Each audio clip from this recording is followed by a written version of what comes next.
Un cordial saludo a todos los oyentes de Radio María.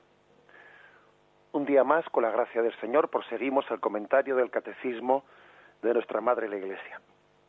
Y lo hacemos hoy de los puntos 931 al 933. Tienen como título Consagración y Misión. Anunciar al Rey que viene. Con estos 3 puntos terminamos tanto la parte referida a la vida consagrada como el artículo del credo de Creo en la Iglesia. Concluimos esa parte del Creo en la Iglesia. Podremos comenzar a partir del próximo día con la fe que profesa el credo sobre la comunión de los santos. Pues bien, dice el primero de los puntos, el 931. Aquel que por el bautismo fue consagrado a Dios, entregándose a Él como al sumamente amado, se consagra de esta manera aún más íntimamente al servicio de Dios y se entrega al bien de la Iglesia.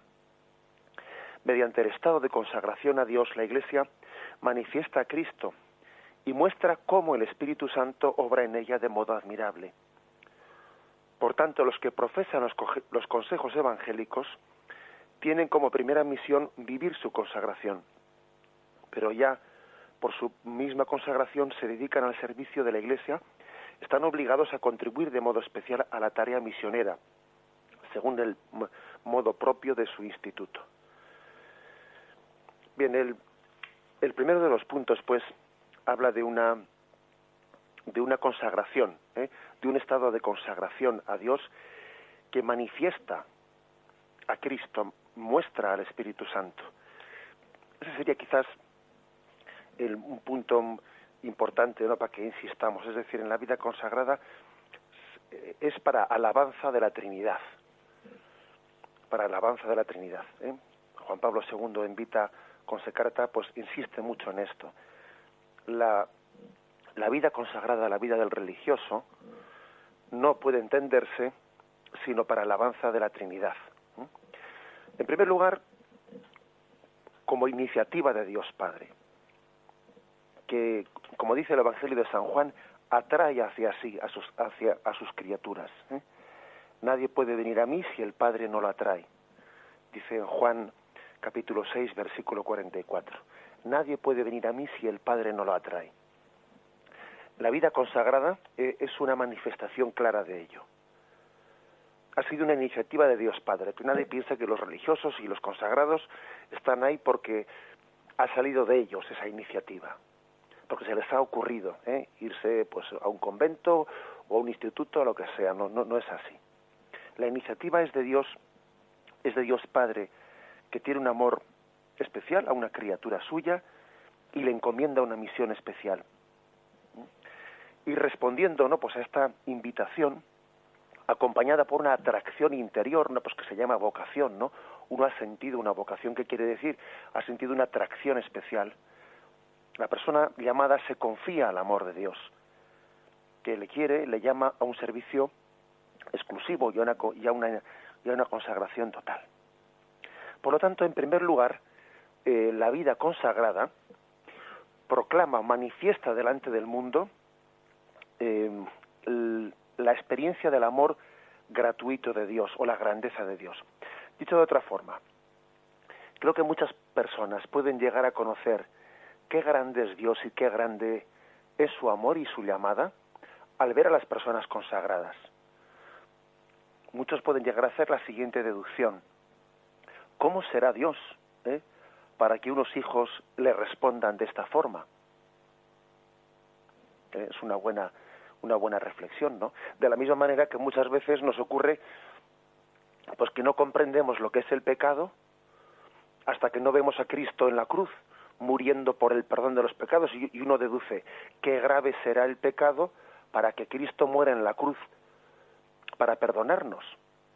Eso del pecado tiene que tener más gravedad de lo que nos pensábamos. De lo contrario, Jesús pues no hubiese tenido no hubiese buscado una forma tan cruenta, ¿no?, para perdonarnos los pecados, para redimirnos de los pecados. Uno deduce eso. Bueno, pues aquí lo mismo, ¿no?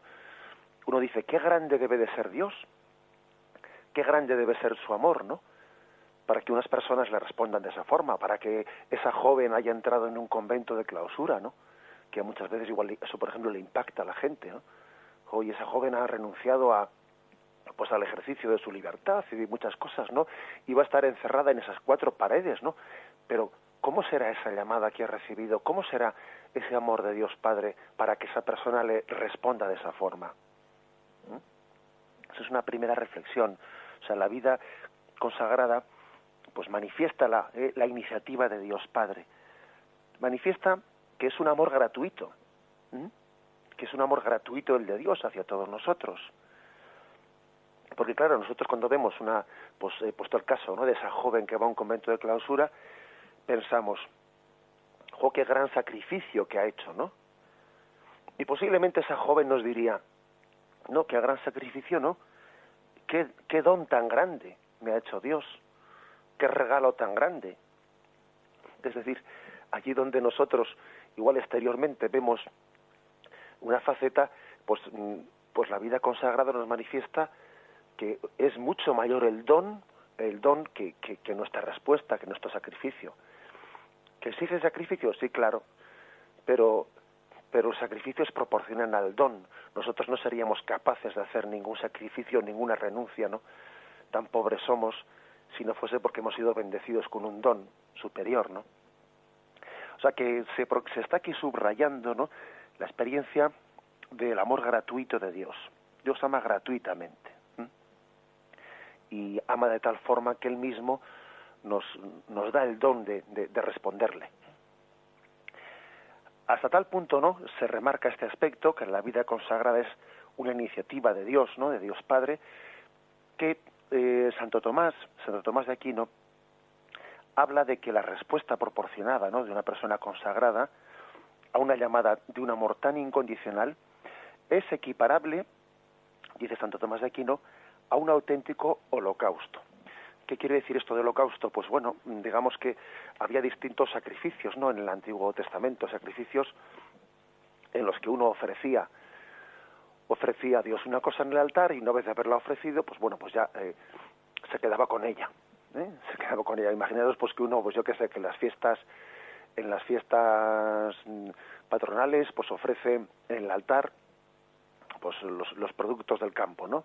Los ofrece en el altar. Bien, pero después de que se termina la ceremonia, pues esos productos se cogen y se reparten y se comen entre todos, ¿no?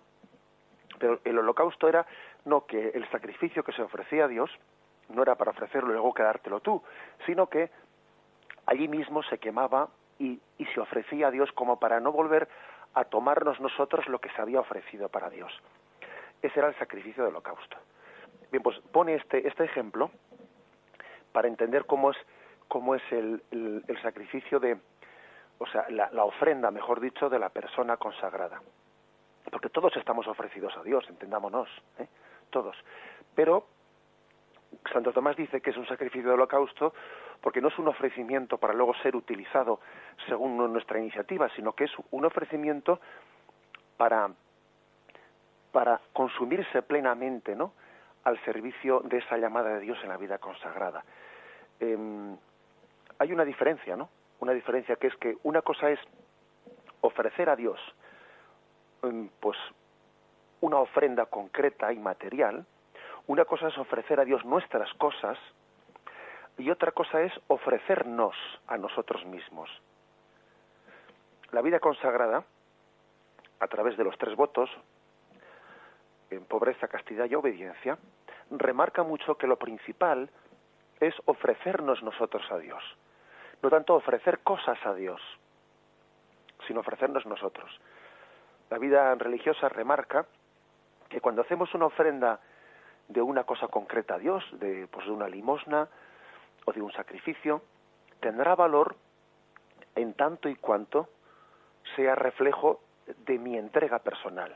De poco sirve entregarle a Dios cosas, ofrecerle promesas, ofrecerle votos, ¿no?, si eso no es expresión de una entrega personal. Porque, ojo, a veces puede ocurrir que seamos también engañados por el tentador y ofrezcamos cosas a Dios para callar nuestra conciencia en vez de ofrecernos a nosotros mismos, ¿no? Por lo tanto, la ofrenda más perfecta es la ofrenda del holocausto que decía Santo Tomás. Santo Tomás de Aquino. Es decir, no ofrecer algo que sustituya a mi ofrecimiento personal, sino ofrecernos nosotros personalmente. Este es, por lo tanto, el sentido, ¿no? El sentido absoluto. Acordaros de que cuando Jesús había la costumbre que en el Antiguo Testamento, pues el primogénito era ofrecido en el templo. Jesús es presentado en el templo y una vez que había sido ofrecido en el templo, pues se rescataba, o sea, todo primogénito tenía que ser ofrecido y para el servicio de Dios en el templo. Una vez que era ofrecido, bueno, pues digamos que se hacía de una manera simbólica porque luego era rescatado ese primogénito por sus padres y a cambio de ello, a cambio del primogénito, se dejaban allí 2 tórtolas o 2 pichones, según queriendo simbolizar que habíamos ofrecido simbólicamente al primogénito, aunque luego le rescatábamos a cambio de un sacrificio de unos animales. Bien, pues la vida consagrada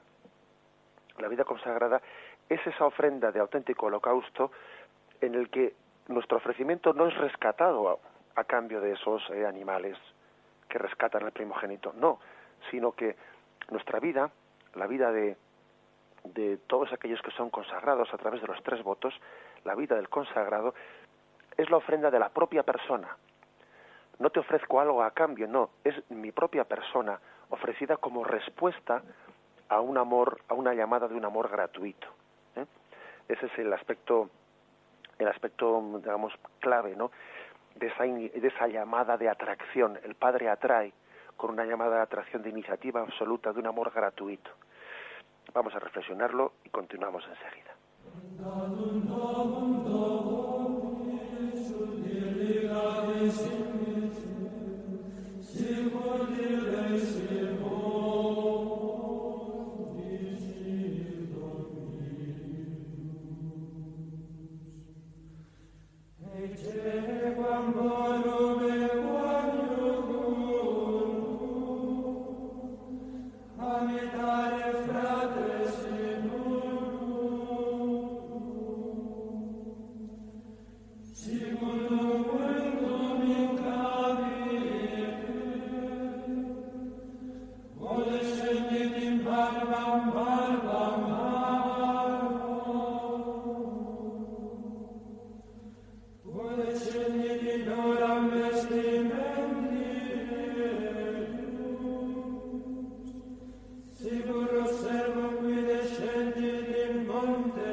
Bien, y si decimos que este punto del catecismo pues habla de cómo el consagrado manifiesta a Cristo y también muestra al Espíritu Santo, tenemos que completar lo anterior.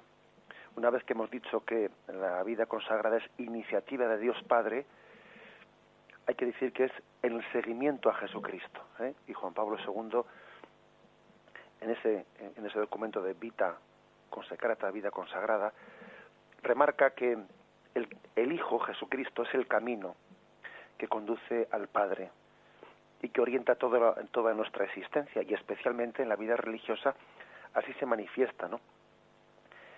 Haciendo un vivo icono, una viva presencia de aquellas palabras de Pablo, que considera que todo lo demás es pérdida ante la sublimidad del conocimiento de Cristo Jesús, ante lo cual no duda en tener todas las cosas por basura para ganar a Cristo, dice en Filipenses 3:8. ¿Qué quiere decir? Pues que la vida consagrada es una clara manifestación de que Cristo es el camino y de que comparando con Él todas las cosas de este mundo pues se eclipsan, ¿no? Buscad primero el reino de Dios y su gloria, ¿no? Y todos los demás se os dará por añadidura. La vida religiosa es un faro encendido ante el mundo que manifiesta esta primacía de Cristo como camino. Ante él todas las criaturas palidecen, ¿no? quedan en penumbra. Lo más bello de este mundo es Jesucristo. Lo más bello de este mundo no son las criaturas, sino el autor de las criaturas, ¿eh? Y bueno, pues es un peligro continuo el que tenemos, ¿no? El quedarnos en el signo y no llegar al significado, el quedarnos en las criaturas y no llegar al Creador. Entonces, la vida religiosa, la vida consagrada, está continuamente subrayando, ¿no?, este aspecto. Buscad primero el reino de Dios y lo demás se os dará por añadidura. Entonces, digamos que aquí se está subrayando que Cristo es el camino con el que, dice aquí Juan Pablo II, el consagrado se conforma con él. El deseo explícito de una total conformación con él. La palabra conformación no se refiere a conformarse, resignarse, no, sino se refiere a conformarse, que Cristo sea nuestra forma, que Cristo sea mi estilo, que mi vida tome la forma de la vida de Jesucristo. Eso significa conformarse, tomar la forma de Cristo, con Cristo. Los 3 consejos evangélicos se convierten en un estado de vida en el consagrado: pobreza, castidad y obediencia, por el que uno toma la forma de la vida de Cristo. O sea que no solamente Dios es el fin de la vida consagrada, es también el camino. El camino de Cristo es el del consagrado. El camino de pobre, casto y obediente es el camino del consagrado. Toma su misma forma. Y finalmente hay que añadir que somos consagrados por el Espíritu Santo, por iniciativa de Dios Padre, siguiendo a Cristo como forma de nuestra consagración y consagrados por el Espíritu Santo en el Espíritu Santo. ¿Qué es lo que manifiesta este último aspecto? Pues manifiesta que toda la existencia cristiana está llamada pues también a revelar la belleza de Dios en el Espíritu Santo. Acordaros de aquel pasaje de la transfiguración, ¿no?, donde Pedro, Santiago y Juan vieron el rostro glorioso de Cristo, ¿no? Vieron la gloria de Dios y dijeron: qué hermoso es estar aquí. Bien, pues ese estado manifiesta también la hermosura de Dios, esa contemplación que Dios ofrece en la vida consagrada, es una manifestación de la hermosura de Dios. Dios no solo es verdadero, también es bueno, pero además es también bello. Hay 3 dimensiones de la realidad, ¿no? Lo verdadero, lo bueno y lo bello. Bueno, pues acordémonos de esto. Dice aquí Juan Pablo II: con intuición profunda los padres de la Iglesia han calificado este camino espiritual de la vida consagrada como filocalia, es decir, como amor por la belleza divina, que es irradiación de la divina bondad. La persona que por el poder del Espíritu Santo es conducida progresivamente a la plena configuración con Cristo, refleja en sí misma un rayo de luz inaccesible, un rayo de luz bello, ¿no?, que emana de Dios. Es decir, que la vida consagrada está llamada a reflejar también la hermosura de Dios. Qué hermoso es estar aquí, qué bello es el rostro de Dios. El consagrado tiene una tarea importante, ¿no?, ver cómo se refleja la belleza, la bondad de Dios. No solo que Dios es verdadero, no solo que nos espera una vida eterna, no solo que este mundo es pasajero, no, también la belleza de Dios. ¿Eso cómo puede hacerlo? Pues la única manera que puede hacerlo es siendo santo, viviendo en santidad. Es esa santidad, la santidad es hermosa, la santidad es bella. Cuando uno ve pues la vida de los santos, dice que qué hermoso es Dios, qué grande es Dios, ¿no?, qué bueno es Dios para haber suscitado, ¿no?, pues esta vocación tan hermosa. Es un atractivo muy grande el que puede llegar a ejercer en este mundo el consagrado. Un atractivo muy grande, porque, por ejemplo, el materialismo de este mundo es tan asfixiante que realmente agobia, ¿no?, a las personas que tienen un mínimo de sensibilidad y llegan a hastiarse de de la fealdad, ¿no? De este mundo que en su materialismo y en su sensualidad, etcétera, ¿no? Pues pretende tener una especie de pensamiento único, ¿no? Y cuando uno ve a una persona que ha sido llamada por Dios para ser un faro encendido, ¿no? Pues uno ve una belleza, la belleza de los dones de Dios reflejadas en unos rostros determinados, ¿eh? En esos rostros de esas personas consagradas. Así pues, como dice Juan Pablo II, el consagrado está llamado a reflejar, por el poder del Espíritu Santo, el poder de la belleza divina. Dice el texto de aquel momento de la transfiguración, el momento Tabor, que el rostro de Cristo, el de Moisés y el de Elías, resplandecían, y era un rostro bello, un rostro que resplandecía ante el mundo. Esa también es una dimensión de la vida consagrada, no ser reflejo de la belleza de Dios, de la hermosura de Dios, ¿no? En un mundo que es afiado con frecuencia como consecuencia de nuestro pecado. Bien, lo meditamos brevemente y damos un paso más enseguida.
Leemos el punto 932. En la Iglesia, que es como el sacramento, es decir, el signo y el instrumento de la vida de Dios, la vida consagrada aparece como un signo particular del misterio de la redención. Seguir a imitar a Cristo desde más cerca, manifestar más claramente su anonadamiento, es encontrarse más profundamente presente en el corazón de Cristo con sus contemporáneos. Porque los que siguen este camino más estrecho estimulan con su ejemplo a sus hermanos, les dan este testimonio admirable de que sin el espíritu de las bienaventuranzas no se puede transformar este mundo y ofrecerlo a Dios.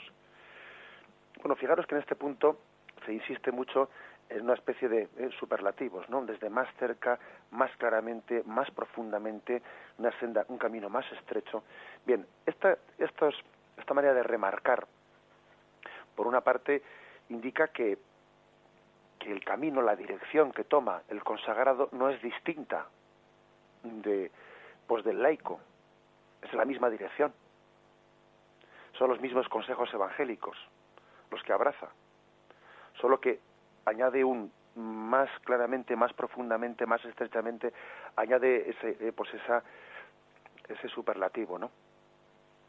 Bueno, esto nos recuerda una cosa, nos recuerda pues que en la tradición de la Iglesia se ha hablado, como dice Juan Pablo II, de la excelencia objetiva de la vida consagrada. ¿Qué quiere decir eso? Pues quiere decir que el estado de la vida consagrada es, objetivamente hablando, pues más perfecto. Así lo ha afirmado el magisterio de la Iglesia, que objetivamente hablando, y ahora voy a intentar explicar un poco qué es eso de objetivamente hablando, pues es un camino más perfecto, porque en él es un estado de mayor perfección, porque está adelantando a este mundo pues aquello a lo que estamos destinados en la vida eterna, porque los consejos evangélicos abrazados como votos, y no solo ya como consejos, pues objetivamente hablando, como estado objetivo de vida, bueno, pues están más cerca de ese cumplimiento del ideal de Jesucristo, ¿no? Es una imitación más literal de lo que vivió Jesucristo. No solamente en cuanto a unos valores, sino en cuanto a una especie de aplicación más literal de lo que de hecho vivió Jesucristo, en su pobreza, en su castidad y en su obediencia. Ahora bien, cuando dice que es un estado objetivamente más perfecto, eso no quiere decir que el que quiera ser santo tenga que elegir ese camino, ¿no? Porque eso es un don de Dios, no es una elección personal. Por lo tanto, no cabe hacer el siguiente silogismo. Yo quiero ser santo. Como el estado más perfecto para llegar a la santidad es la vida religiosa, pues entonces yo me hago religioso. No, ese silogismo no vale. No vale porque ahí nos olvidamos de una cosa muy, muy importante, que es que la vida religiosa, aunque sea un estado objetivamente más perfecto, porque tiene unos medios más perfectos de santificación en sus votos, pues es un don de Dios que Dios da a quien quiera, y no una elección personal que uno hace. No cabe hacer ese silogismo, ¿no? De que si yo quiero ser santo, como esto es más perfecto, elijo esto para ser más santo. No vale porque, es más, sin duda alguna, si alguien estuviese llamado por Dios a la vida matrimonial y se empeña pues en seguir la vida consagrada, pues por mucho que sea un estado más objetivo, no le va a ayudar a ser más santo, sino todo lo contrario. Va a ser un mal religioso. Igual que ocurría en sentido inverso, si alguien está llamado por Dios a la vida consagrada, ¿no? y no escucha esa voz y se hace sordo a esa voz y sigue la vida matrimonial, pues no va a ser más santo. O sea, en el fondo, por lo tanto, una cosa es el estado objetivo en cuanto a estado y otra cosa es la santidad subjetiva. Subjetivamente hablando, uno ¿cómo puede ser más santo? Pues eligiendo el camino particular que Dios ha pensado para él. O sea, viendo de alguna manera cuál es aquello que Dios ha pensado que se adecúa mejor a su persona, a su estilo, a su carisma, en el fondo a la llamada de Dios para él personalmente, pues porque Dios nos quiere a nosotros, a cada uno, con una llamada personal e irrepetible. Y en el fondo no se trata, por lo tanto, de comparar vocaciones, sino se trata de comparar llamadas, la llamada personal de Cristo para cada uno de nosotros. Esto es importante que lo entendamos. Es cierto, ¿por qué se habla de un estado más perfecto de vida? Hombre, porque tiene más talentos. Cada uno tendremos que responder según los talentos que hayamos recibido. Todos tenemos talentos distintos, no recibidos de Dios. Y es verdad que en la vida religiosa hay más talentos como llamamos a los dones que Dios da de cara a la santificación. Igual pongo una comparación que no es que pueda ser literalmente aplicada, ni mucho menos, pero bueno, de la misma manera que la Iglesia Católica dice que también aquellos que no conocen a Cristo sin culpa por su parte podrán salvarse, pero tendrán mayor dificultad porque no tienen los sacramentos, no conocen los mandamientos de Dios, no conocen tal, por lo tanto, sí, objetivamente hablando, pues tienen lógicamente más dificultad, pero sin embargo Dios puede salir a su encuentro, ¿no? También en la vida religiosa puede haber, objetivamente hablando, más medios. Otra cosa es que los utilicemos. Bien, más talentos. Y hay una expresión de este punto que conviene darle una vuelta a ella, ¿no? Cuando habla de porque siguen un camino más estrecho. Dice que los consagrados siguen un camino más estrecho, haciendo referencia a Mateo 7:13, ¿no? Entrad por la entrada estrecha, porque ancha es la entrada y espacioso el camino que lleva a la perdición, y son muchos los que entran por ella. Mas qué estrecha y qué angosto el camino que lleva a la vida, y qué pocos son los que lo encuentran. Este es de esos textos que yo suelo decir a veces, perdonadme si en la expresión y la broma, que hay veces que el Evangelio nos suele mostrar algunos textos que parecen un poco antipáticos, que nos parecen antipáticos, ¿no? Eso de decir, seguid la puerta estrecha, porque ancho es el camino que lleva a la perdición. Es de esos textos que a veces a nuestra cultura actual le resultan antipáticos y tienden un poco a ocultarlos, ¿no? Y a veces tenemos el peligro de leer el Evangelio buscando los textos en los que nos sintamos reflejados, en los que nos sintamos cómodos, y dejar un poco orillados los textos que nos resulten un tanto incómodos. Y eso, pues, tenemos que tener mucho cuidado frente a ello. Mucho cuidado frente a ello. Hay dos formas de leer el Evangelio. Una es la de buscar los textos en los que uno se ve mejor reflejado y sentirse cómodo en ellos. Y otro también es el decir, bueno, voy a buscar también en el Evangelio esos textos que en los que me cuesta más entenderlos, porque igual será que mi sensibilidad le falta adecuarse todavía a Jesucristo en muchos aspectos. Y creo que esta segunda forma completa muy bien a la primera, porque sería una manipulación leer el Evangelio y quedarnos en los textos que más nos dicen, ¿no?, entre comillas, ¿no?, que con los que me veo mejor reflejado. No, también hay que complementar con esos textos que igual me son más extraños, pero que son igualmente palabra de Dios, igualmente dirigidos a mí, igualmente inspirados por el Espíritu Santo, ¿no?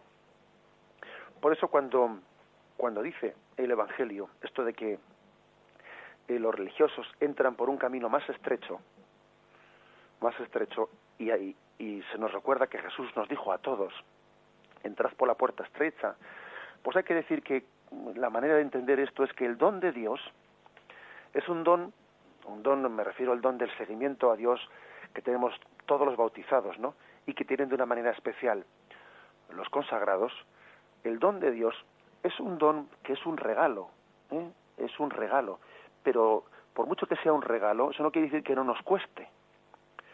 O sea, la llamada de Dios a su seguimiento que tenemos todos, cada uno en su vocación, es un don grandísimo, es un don de Dios, pero siendo un regalo, pues a nuestra carne conformada con la pereza, conformada con su sensualidad, con su orgullo, con su vanidad, ¿no?, pues le cuesta, le resulta costoso. Hay que tener cuidado cuando a veces hablamos de una religiosidad del don, olvidándonos o sin matizar de que la religiosidad del don de Dios, que seguir a Cristo es un don, etcétera, sí es un gozo, sí, de acuerdo, pero también supone para nosotros una mortificación, un sacrificio, el arrancarnos pues del apego que tenemos a muchas cosas. O sea que el hecho de que sea un don gratuito, pues la vocación cristiana y la vocación religiosa no quita que no sea costosa, que no exija mortificación. Una cosa no quita la otra. Una cosa no quita la otra, es decir, es un don y un gozo, es una iniciativa de Dios que nos da el don de poder seguirle. Ahora bien, eso supone pues una mortificación, una ascesis en nosotros, porque lo fácil es entrar por la puerta ancha, es decir, lo fácil es pues llevar esta especie de pues de camino en el que uno dice, pues mínimo esfuerzo, cuesta abajo todo se deja rodar, ¿no? Cuesta abajo hasta las piedras corren, claro. Pero de alguna manera hay que decir que cuando Jesús nos invita a seguir la puerta estrecha, Él es consciente de que el don tiene que abrirse paso en medio de la mortificación interior. Este es también otro aspecto importante que hay que subrayar y que no debemos de olvidar. Lo meditamos brevemente y vamos a continuar.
Bien, el último de los puntos, el 933, dice así: sea público este testimonio como en el estado religioso, o más discreto o incluso secreto, la venida de Cristo es siempre para todos los consagrados el origen y la meta de su vida. El pueblo de Dios, en efecto, no tiene aquí una ciudad permanente, sino que busca la futura. Por eso el estado religioso manifiesta también mucho mejor a todos los creyentes los bienes del cielo, ya presentes en este mundo. También da testimonio de la vida nueva y eterna adquirida por la redención de Cristo y anuncia ya la resurrección futura y la gloria del reino de los cielos. Puede llamar la atención esta introducción cuando dice sea de una manera pública o incluso más discreta o incluso secreta, dice, ¿no? Bien, porque es verdad que la vida consagrada pues se vive de una manera pública, pues cuando los votos son solemnes y públicos, ¿no? Pues especialmente en la vida religiosa.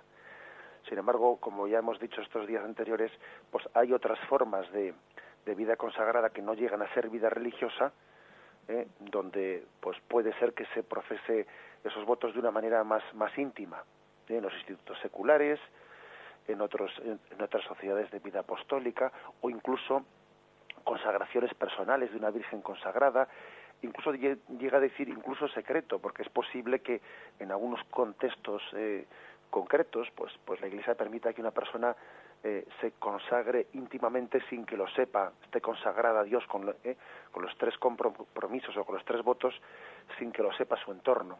Bien, todo eso puede ocurrir porque como hemos dicho, hay una diversidad muy grande de carismas y de circunstancias también, ¿no?, en las que llevar adelante pues ese seguimiento de Jesucristo. La Iglesia tiene también, ¿no?, esa capacidad de adaptar, ¿no?, pues las formas canónicas de consagración según circunstancias pues muy distintas, ¿no? Pero el caso es que sea de una forma o sea de la otra, se testimonia que Cristo es el origen y la meta de nuestra vida. Se testimonia así, de esta forma, que hay una faceta clave, que es una doble ciudadanía, que todos tenemos una doble ciudadanía: la ciudadanía de esta tierra, ¿no?, y la ciudadanía de la Jerusalén celestial.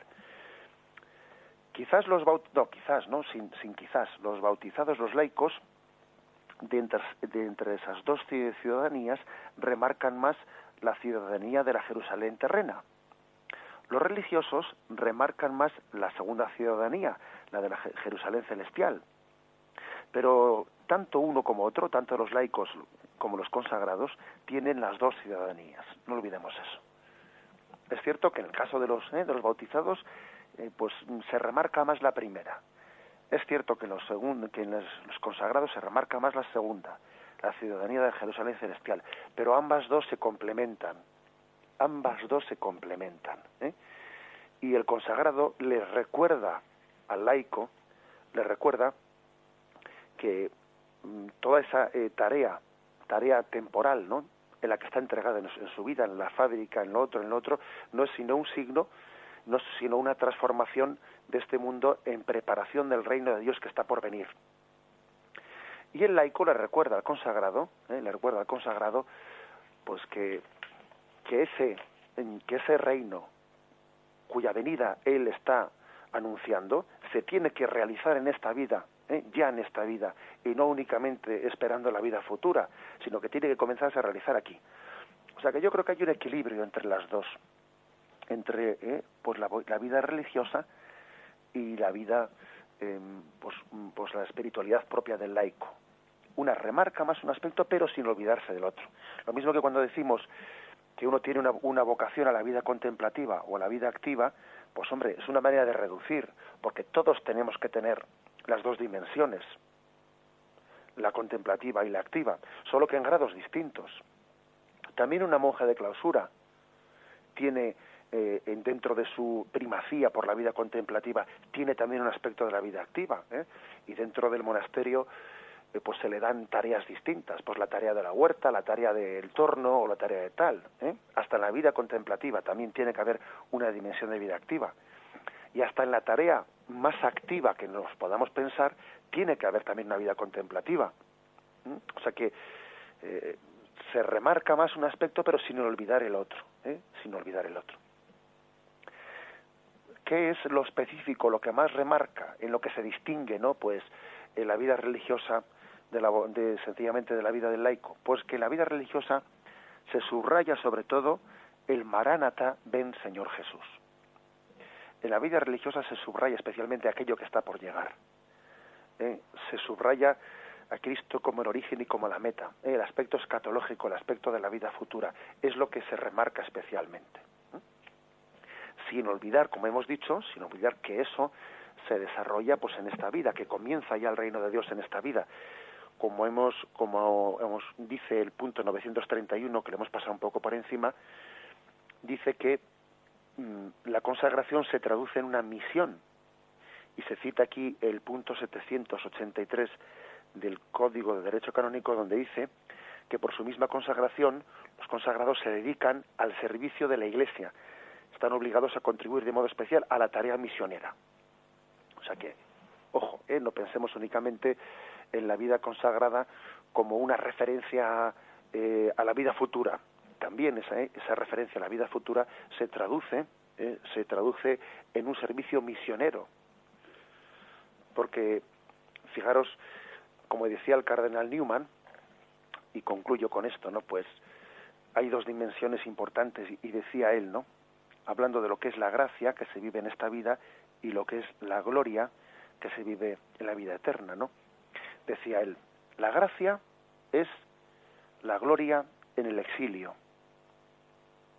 Es decir, todavía sin haber llegado a la Jerusalén celestial, estando en este exilio, vivimos ya la gloria de Dios.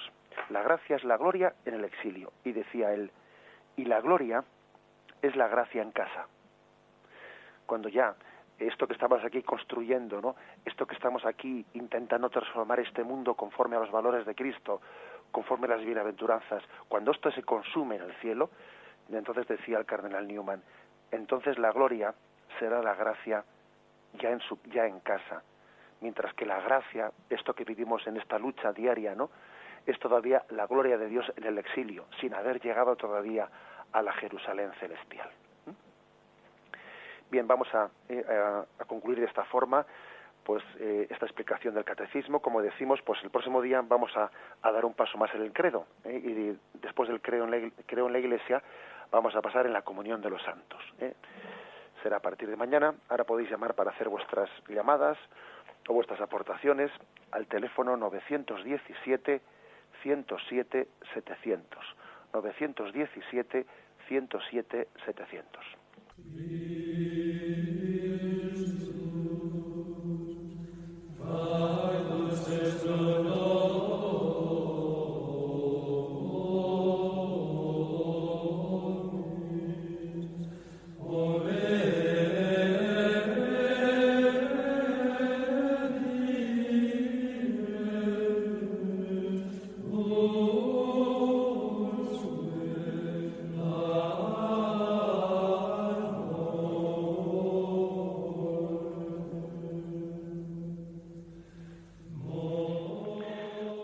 Sí, buenos días. ¿Con quién hablamos? Buenos días. Buenos días.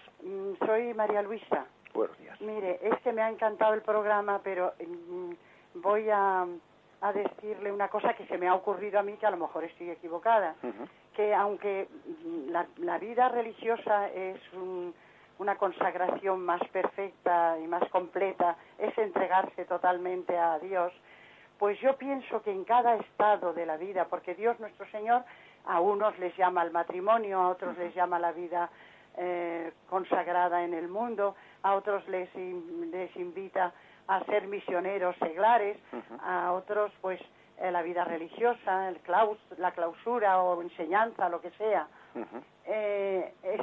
La perfección está en cada uno en su estado, porque una madre de familia, o sea, no es ni más ni menos una cosa, ni más ni menos otra, puede ser tan santa o más santa que una religiosa que no viva su vida consagrada en plenitud y un poco a remolque, y en cambio al revés, una religiosa consagrada y entregada totalmente a su vida de consagración a Dios, pues más santa pero no es, sino aquel sitio donde Dios te coloca, entregarse totalmente y verlo a Él en cada momento, cumplir con las cosas que tiene uno que cumplir, darle a Dios los hijos sin escatimárselos, sin hacer ninguna cosa mal hecha, la mujer de contragarse a su marido, tener las cosas bien, es decir, el cumplimiento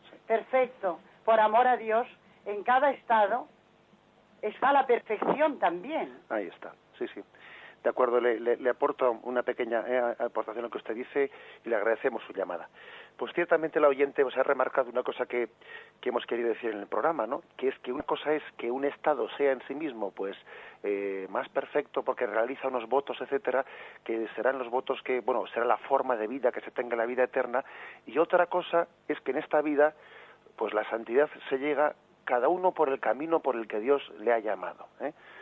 Y hay una cosa que no hemos dicho, pero que también creo que hay que decirla, y es que cuando un religioso no vive con plenitud, con entrega absoluta, ¿no?, sus votos, pues entonces la fealdad de su vida es especialmente pues horrorosa, horrorosa porque claro, lo que en teoría tenía que ser un estado que fuese una luz para los demás se convierte en un escándalo, claro. Eso también hay que decirlo. Bien, adelante, damos paso al siguiente oyente. Muy buenos días. Buenos días, adelante. Don José Ignacio. Buenos días, sí. Soy Pedro. Buenos días, Pedro. Que esto de la vida religiosa pues interpela mucho, ya que es el sacramento de la Iglesia, de los consagrados y también de los laicos. Soy religioso laico.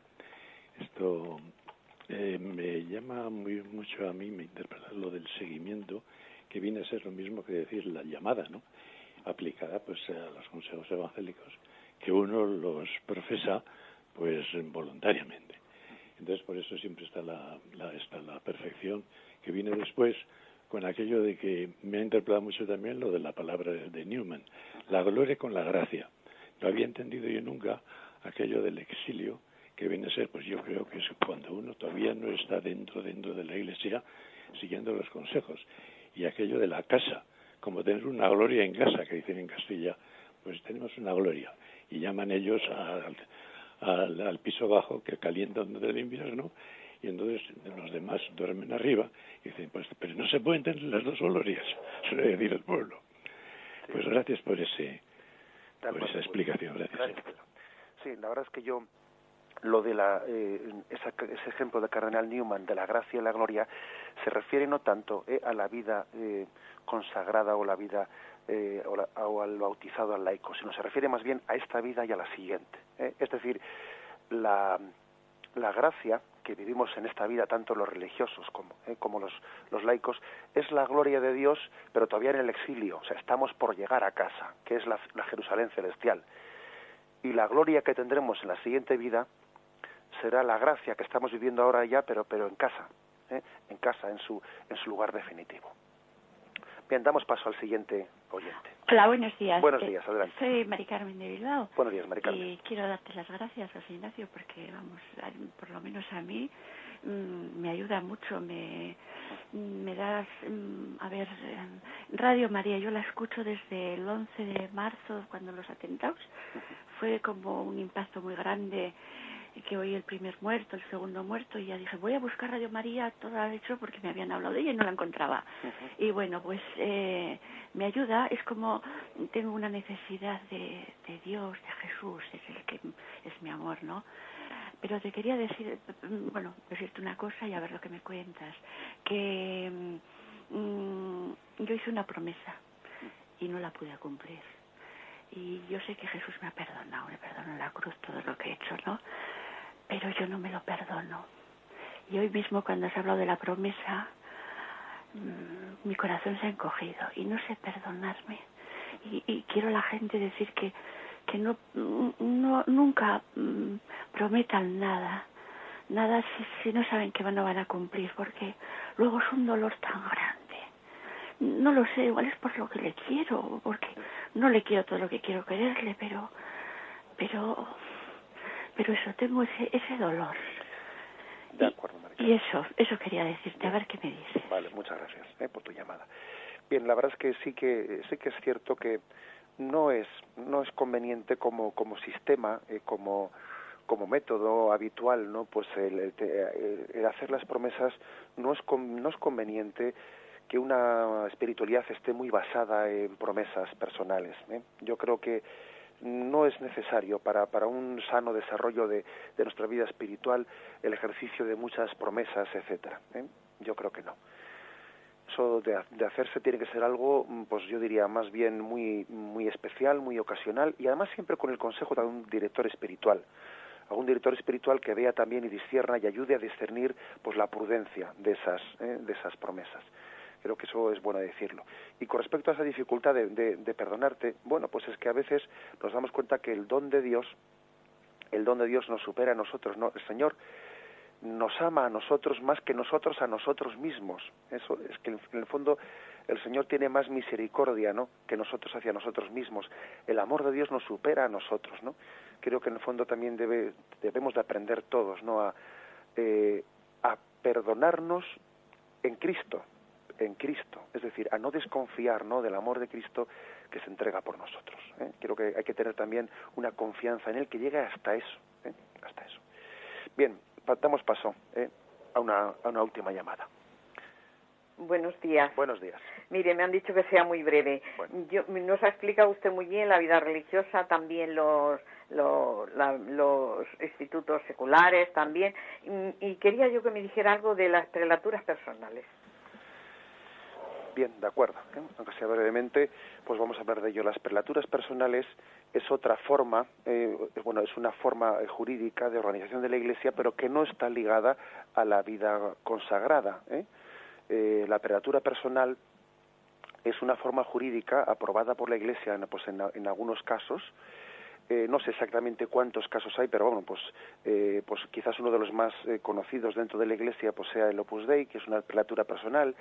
También tiene un cierto carácter de prelatura territorial, pues el mundo del vicariato castrense. O sea, es decir, bueno, es una fórmula en la que, digamos que el fiel miembro de esa prelatura, pues tiene, pues podríamos decir como dos obispos, tanto el obispo diocesano como el obispo de esa prelatura, y compagina esa pues su adhesión a la Iglesia a través de esos dos obispos. Lógicamente el obispo de la prelatura pues tendrá sobre él una influencia en los aspectos más internos, ¿no?, de la espiritualidad, pues de ese instituto o de asociación a la que pertenezca, y el obispo diocesano pues tendrá sobre él pues todo su poder y su jurisdicción en los asuntos que hagan más referencia